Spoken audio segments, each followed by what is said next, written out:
It was hard. It's hard. Mhm. Life is hard. So if we're going to just sit there and be the victim and say, life is hard, I can't do any better than I can, then don't expect these amazing results because Yes. you have to do the work.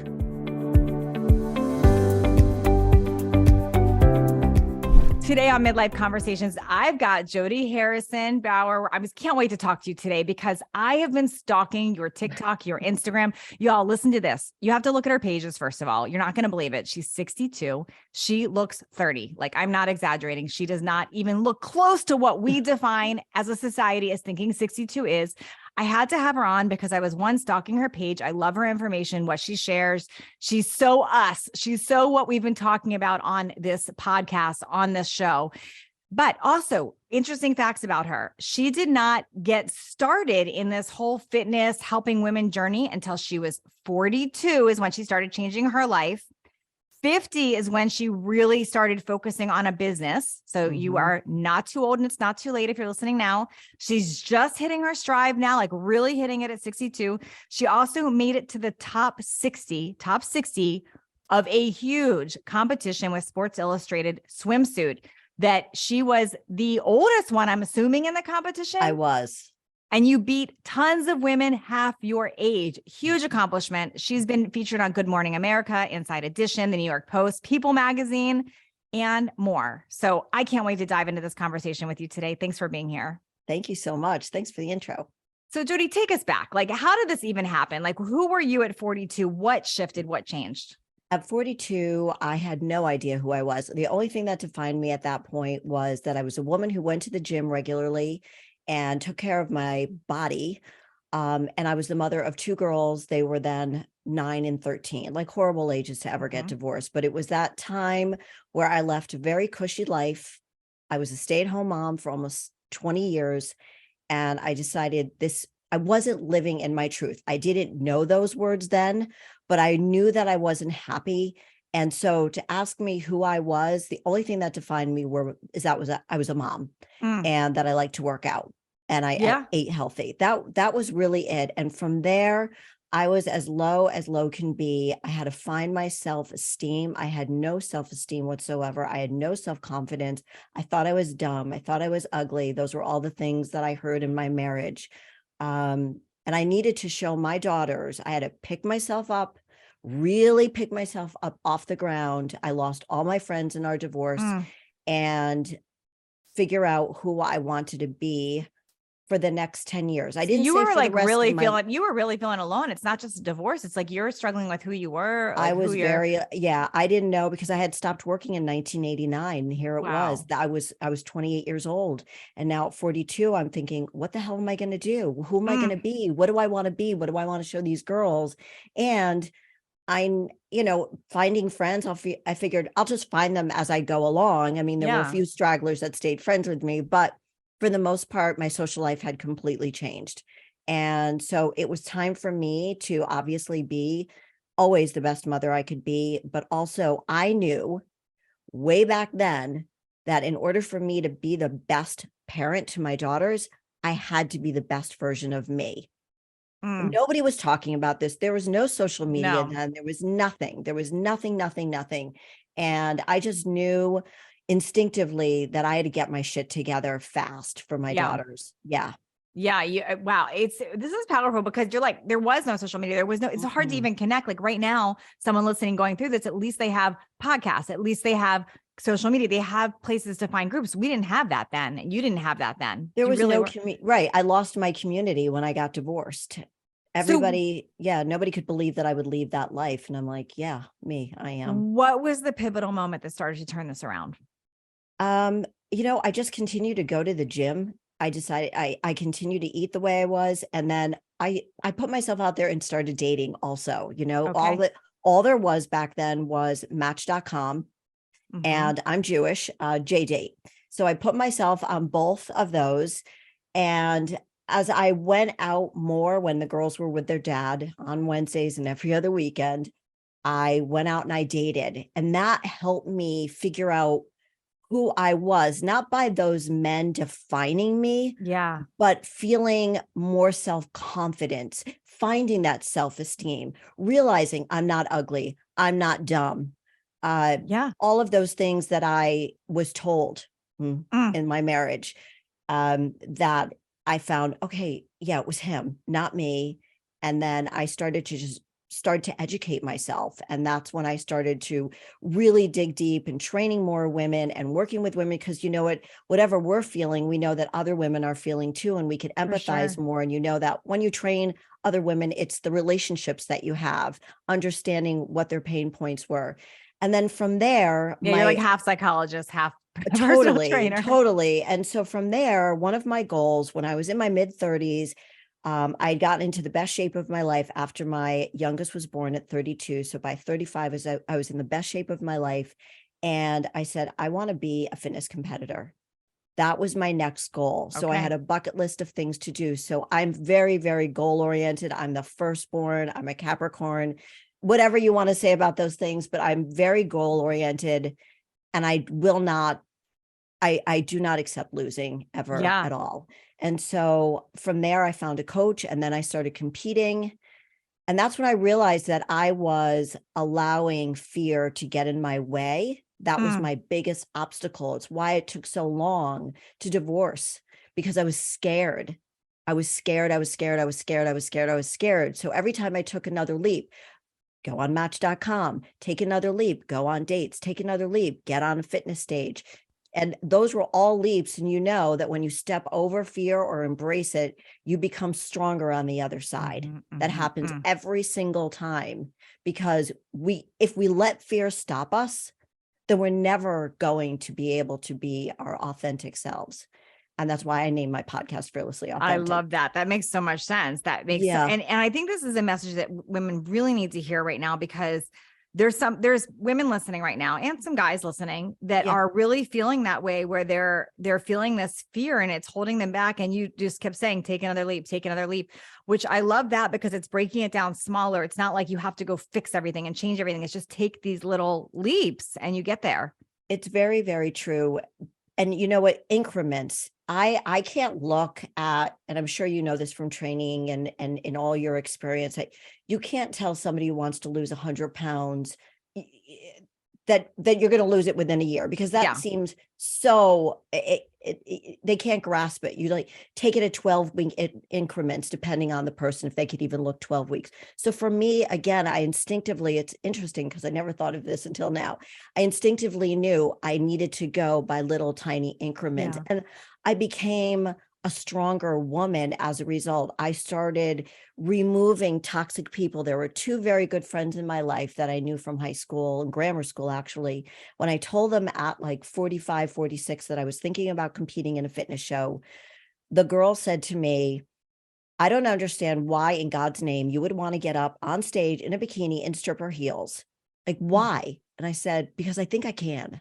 Yes. Oh my gosh, Jodi, we are so similar. I don't know if I didn't tell you this part, but when I was first deciding, one of my first goals was to be a fitness model too. Like I didn't really know why that was a goal. I just knew I was getting my body back, and I'm like, I want to be a fitness Right. model. And I told a friend that, and she said that I was mortifying. So that Mhm. same kind of experience. And I remember in that moment, like, well, why is that mortifying? Because you think so? Like what? Right. And we're so fragile that those friends don't Yes. understand that this is trying this for whatever it is. We all do things to try to build up our confidence, build up our self-esteem, although we may not know that we're doing it at that time. But we know that whatever we're trying to do at that time is going to help us. Yet we don't know where it's going Yeah. to take us. We have no idea. I didn't know. And the guy said to me, he was a friend, and he said to me, I think it's the dumbest thing you could ever do, Jodi. Wow. And I just said, I remember talking to a therapist. Therapists are very good. And she said, Jodi, just step away from that, divorce them momentarily. And that's what I did. I said, you know what? It was at that age. So a long time ago, 46, 47 years old, I put up that barrier and I said, I do not want that, what we call now toxicity. Yeah. If you are not with me, then I need to keep you away from me at this point right now, because it's not Wow. good energy. But I didn't know, like we talk about this stuff on social media. I didn't know that I was doing it. So for the women listening to this podcast right now, listen, if you are thinking about doing something, go for it. Do not let the negative people in your life tell you not to do it. Listen to your gut. Listen to your gut. I say listen to your gut more than your heart, right? Because your heart's going to scare you. You're going to be like, I'm afraid. And then there's your head. Yeah, Your because heart. what I think is we have these voices in our head telling us you're a loser, you can't do this. What are you thinking? Like all that like Yes. negative talk, they call it false assumed truths, right? So that's Yes. happening. And then you have a friend that you or family member Mhm. that validates that with their negativity. And now you're like, well, it confuses you. You It start does. second guessing yourself. And I love what you're saying because I had to do that same thing. I had to recognize it and go, nope, not listening to that. That's just Right. no, there's evidence of something else. And I had to, it was like a forced focus and a force, like you said, temporary divorce or leave. But we don't realize, just like we're clearing our body of toxins, we got to clear our world of the toxic people too. It's so true. And it's very, very hard. And that's again where you start finding your strength. You're like, I can do this. Yes. I can remove these people from my life. I do not need to have these people in my life if they're No. not. That doesn't mean that I need everyone to agree with me on every decision I make, but I'm a grown-ass woman at this point Yeah. with two little girls I'm raising. Like I need to do these things. Again, not knowing, as I'm sure Natalie, you've gone through, not knowing where the thing was Yeah. going to take you, right? But you're No, you like, just know this you is got to what do it. feels right now. Like with a divorce, it's hard. It's really, really hard, but we do it. And then we're like, okay, this is why I did it. Yeah. You know, No, it all and makes sense later. Okay. So this is super. I love that. So I want everyone to hear this because like, just like me, just like you, just like many other guests I've had, we've had to battle opinions of others. And that's a people pleasing thing, but Yep. it's like knowing, nope, there's something bigger for me. I'm not going to listen to this. How did this turn into a business? And then where did the Sports Illustrated thing come from? Okay, I'll try to go through it fast. So I started competing at 47, became a 2-time consecutive world champion at 49. Wow. Which When is everybody, insane right there. That's I was like right. I was the oldest client of my my coach. I was the oldest woman she had. And at the time when I did start competing, it was only 35 and over. I said to the coordinator, the person who was running these fitness shows, I said, you've got a bunch of women backstage that are all over 45. There's about 7 to 11 of us. I said, there's a big difference between a 35-year-old and a 45, big, huge, like we're perimenopausal, for God's sake. There's not like even I was going through menopause at 49 and I'm on stage. And at 35, by the way, we like still thought like, oh, we're aging amazing. It's easy. Like you don't get it. No, you don't get it. It's just, and he was a man.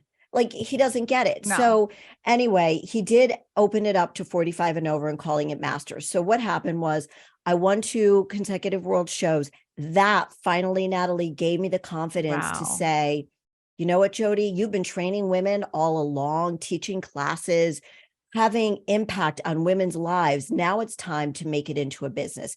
And I started online, not knowing what the hell I'm doing. Remember, this is 2009. I don't know what I'm doing. I was a buyer for 10 years. That was my experience, and then getting into fitness. And so then I opened up my first studio in 2010, and I basically grabbed all the clients I had from a big box gym.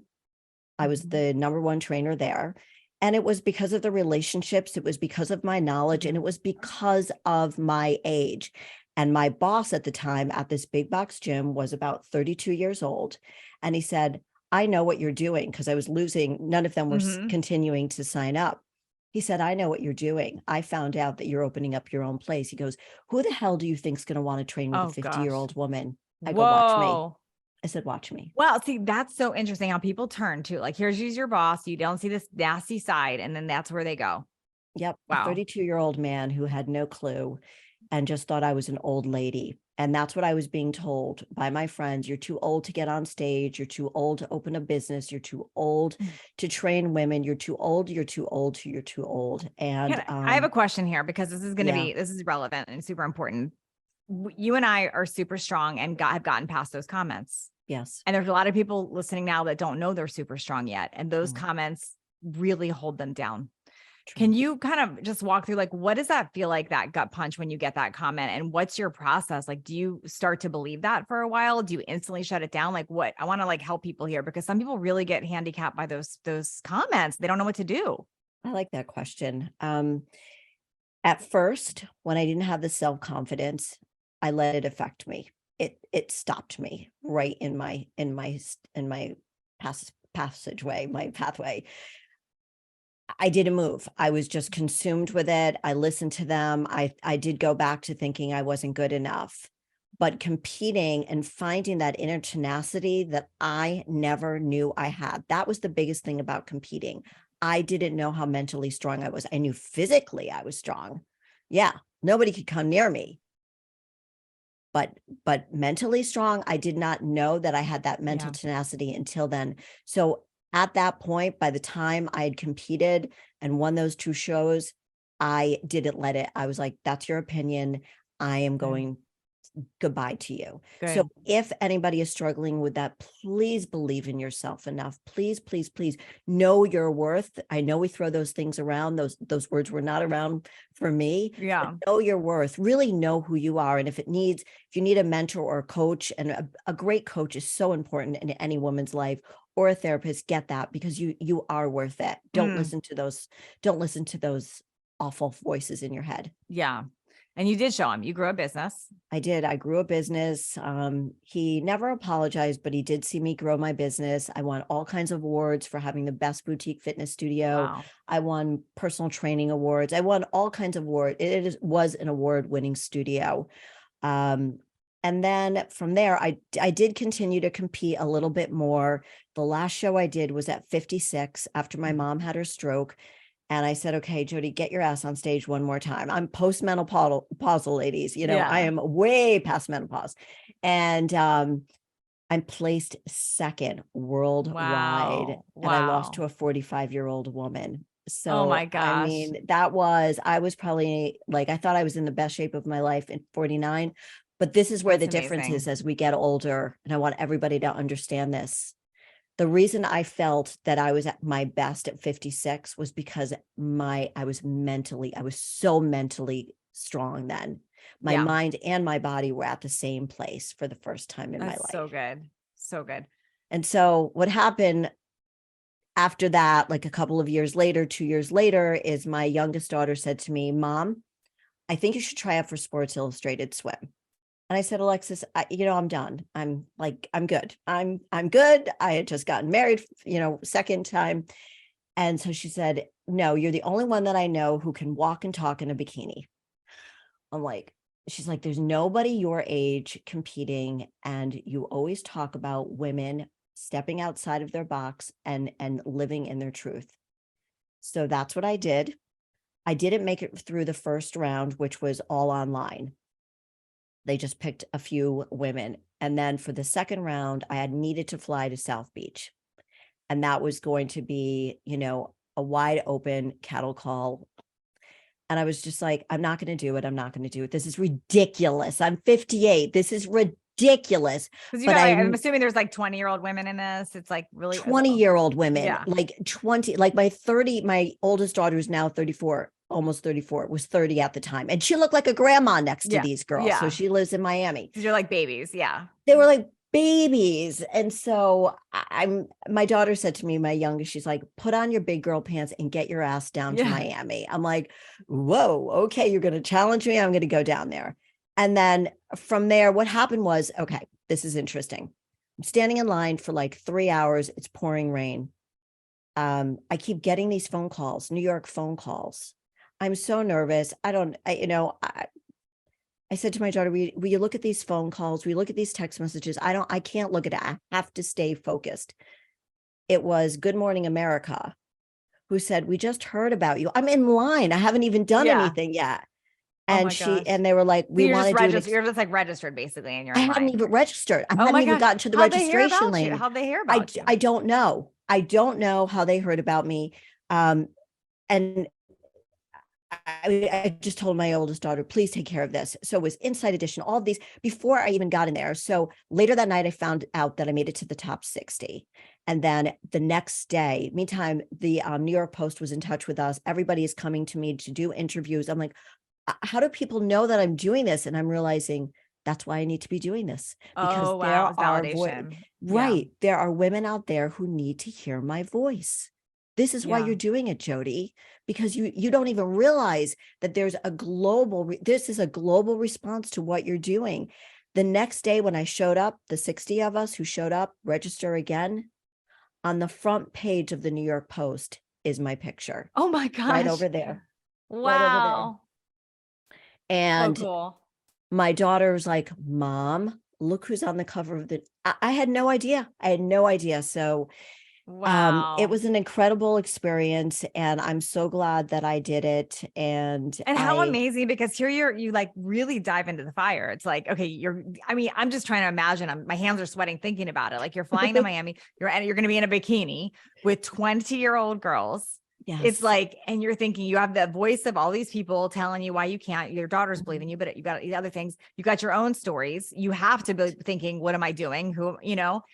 And it's like, I, that's the validation that you needed to keep going. And it's I amazing. did. I did. It was the next jump. It was the next jump to the next part of my journey in helping women embrace who they are, age the way they want, be unapologetic, and not feel like there's any expiration, stamp on their back, any limitations.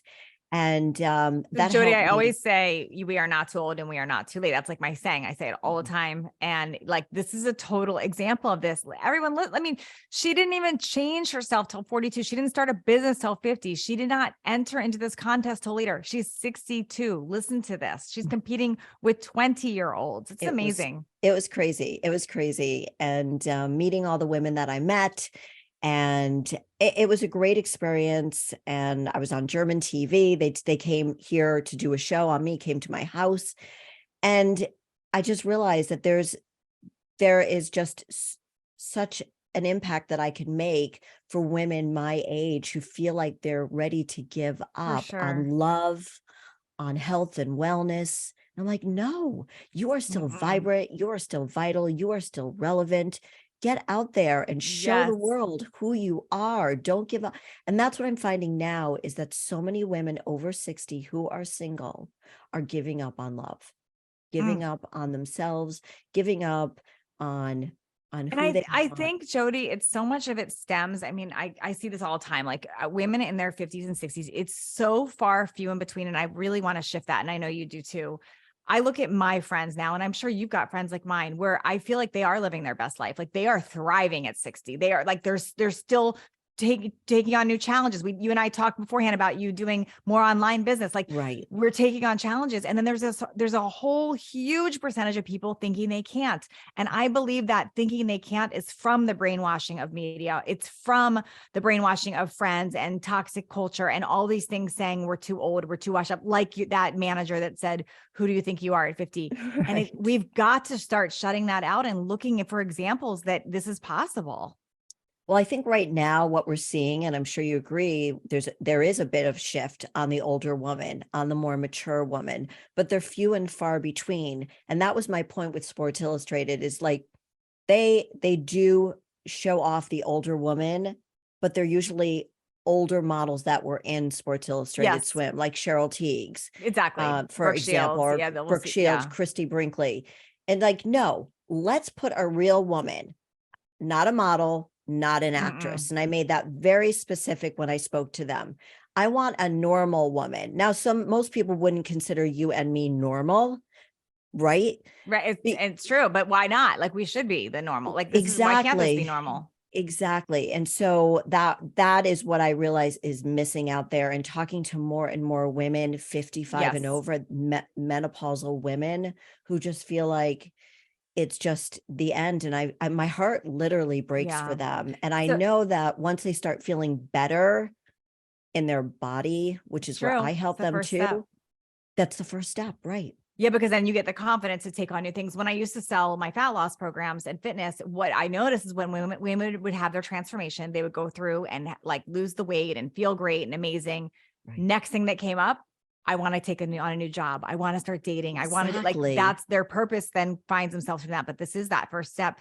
You said something a minute ago about what we think the norm is for 55 plus. When I have a lot of programs and books and things. And whenever I'm looking for stock images, it's like a joke in my company. If I have to use like 35-year-old pictures because if I search, like if you just go to look at a stock image for 50 or 60-year-old women, we find grandmas. Absolutely. we find gray hair, bent over, like you find like the extreme overweight. Yeah, it's not represented. So and then I always have said to my team, well, that's not aspirational. So then you have to go find like what women want to look like. And it's not, I want to shift that because it's just not, doesn't have to be the reality. And the reason so many of you listening feel like it's hopeless is because that's what we're seeing.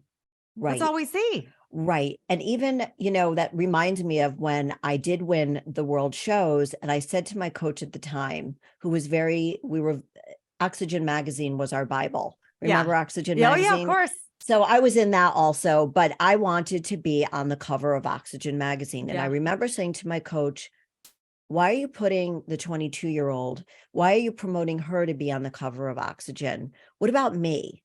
And she goes, Harrison, nobody wants to see a 49-year-old woman on the cover of Oxygen Magazine. I'm like, yeah, they do. Because you know what? I don't want to look at a 22-year-old. She's not inspiration or aspiration. What does she know about life? And she should look like that at 22. So, my two best performing covers, I was 49. And I'm just like, and the magazines were shocked too, but they put my age on it and they said, but I'm like, this should not be a shock. Like, why not? Correct. And then why shouldn't we have 60 and then 70 and all that? And I'm not saying take away the aspiration. Like, of course people want aspiration, but there are some seriously fit 70-year-olds that look amazing. Right. Like, why aren't we highlighting and featuring that as an aspiration? It's not, and no insult to the person who's 20 that works their butt off at the gym. I got it's hard, but it's a lot easier at 20 and 30 than it is at 50, 60, and 70. Yeah. I mean, I see all these competitors now, they're all in their 40s or late 30s and they've had babies and some of them are struggling. Yeah. And I'm like, oh, now you know what it now you know, and wait till 50. When you saw grandma at 49 competing, go, you look so good. I'm like, yeah. It's a lot harder. Yeah. It is. It is a lot harder, but that doesn't mean that as it gets harder, it's not achievable. That's right. That's the difference. See, this is the difference. People take hard as the excuse and they stop. But you and me and many people that we are trying to help, if you take that mindset shift and go, nope, it's just another challenge. It's just another challenge. And I'm going to walk through it. Things might be harder. They might take a little bit longer, but they are absolutely possible. They absolutely are. Right. And you were saying that after your divorce, you really delved into getting yourself healthier, changing the way you ate after getting divorced. And, it was hard. It's hard. Life is hard. So if we're going to just sit there and be the victim and say, life is hard, I can't do any better than I can, then don't expect these amazing results because you have to do the work. What are your thoughts on, and I'm so curious here because we have so much in common. So I'm thinking your answer is going to be similar to mine. I know. I feel like you're my little sister. I really do. And then, so when you said this about, everything you're saying, I'm just curious your answer before I even say what mine is. But what do you think of this whole conversation of like age gracefully or try to do things that make us look younger? Like, where do you stand on that spectrum? Specifically, okay. When it comes to appearance, like hair and like skin and like things that we're doing, like, are you of the mindset, like, let's fight it? Are you of the mindset, like everyone should embrace it? Like, where do you stand on that spectrum? Yeah, that's a good question. My standpoint is age the way you want. So if you want hair extensions, I have hair extensions. Me too. See, me too. We might be related. Yep. I have hair extensions. I didn't share you guys, that. If you see us on video, we pretty much have the same haircut too. It's kind of funny. Like the same highlight, the same. Right. I didn't start sharing that I wore extensions because I was like, what are people going to say? What are people going to think? Like that I don't really have this long, luxurious hair. And then I started realizing, Jodi, if you don't share this, then you can't help other women. That's right. So I started sharing extensions. I started sharing the thinning hair and what I was doing. So my answer to your question, I would say it is about aging the way you want to age. So if you don't want to get Botox, if you don't want to get fillers, then don't. Yeah. But don't shit on the people who want to, Exactly. because we're all aging the way we want to. I want to look in the mirror and say, I like the way I'm aging. And I'm going to be unapologetic about it. Before, I was very nervous about anybody calling me out. And now people are like, yeah, and you get Botox on TikTok. I'm like, fuck yeah, I do. Sorry, Yeah, I don't know you're if I like, can so swear. what? Like, yes, I do Yeah. get Botox. Yes, I do. I'm 62 years old. And when you're 62 and Yes. you've had 2 children, gone through a divorce, lost your parents, and had 2 miscarriages, you tell me if you need Botox. Okay. And by the way, I wish I could get Botox. I actually can't get, I have one of those Oh, like super strong eyebrows from when I was little. So if you got, I it's don't a know if you guys pretty see on eyebrow. camera. Well, thank you. But they're uneven. And because I had a tumor when I was 3 removed, it was benign, but it damaged the muscle there. So when the times that I did try Botox, I was like a freak, like one Oh, eyebrow. So one didn't do oh, it. And so I was like, I just have to embrace and not get it. So I've learned, but I feel the same way you do. Like whatever you want to do for you, whether it's a facelift or right. Botox or no Botox, you want to color hair, you don't want to color hair. Like, New boobs, yeah, whatever, breast yeah, enhancement, reduction, do whatever it is that you. you want to do. You know, I recently shared, and I don't know if you scroll down far enough on my Instagram or TikTok, but I had a tummy tuck in November. That's amazing. Yeah. And it wasn't because I was fat, because I Mm-mm. wasn't. Yeah.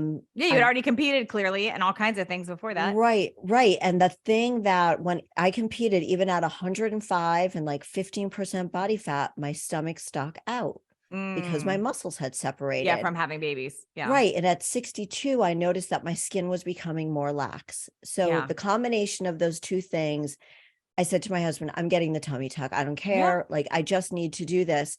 And I didn't share it because I was embarrassed. I'm like, I'm in the fitness industry, but Mm. this isn't for fat loss. This isn't for weight loss. I haven't lost 1 No. pound. I haven't I love lost that you shared that, Jodi. And I hate when, nothing irks me more than the girls. And this is, they have the butt implants and they sell a butt program now. Like, just be real, Come on. just share what you did and who cares, or don't share, but don't fake it. Don't like, if you don't want to share, fine, but don't act like it came from something else. Exactly. And we both know that nutrition is number one, and feeling good in your body. It's important because I felt myself losing. I'm like, who is that person in this body Yes. now? I wasn't feeling myself anymore. And it was getting to the point over the summer, I didn't want to put on a bathing suit. And so, ladies, do what you need to do. And again, what Natalie and I were saying is, don't listen to Mm, other people. Do what you want to so do, good. because this is your life and it goes by really fast. I love everything that you've just shared. Jodi, thank you so much for this today. If people want to work with you, they want more, well, first of all, you have to follow her on TikTok and Instagram. She Thank you. shares such good information there. It's very real, very authentic, and it's super inspiring and helpful. What are your handles there, and where can people reach out to you and find more? I am at Jodi Harrison Bauer. That's Jodi Harrison Bauer, Bauer, on all my social media platforms, including YouTube. And you can just DM me on Instagram if you want to work with me. I am just opening it up. I have 5 spaces left, actually, and Amazing. I want to help women feel amazing and age the way they want to. Yeah, I love it. Be It's a fearlessly passion of mine. authentic. Absolutely. Yeah. And And my podcast, Fearlessly Authentic, which I love. thank you so much, Jodi. Thank you. Thank you.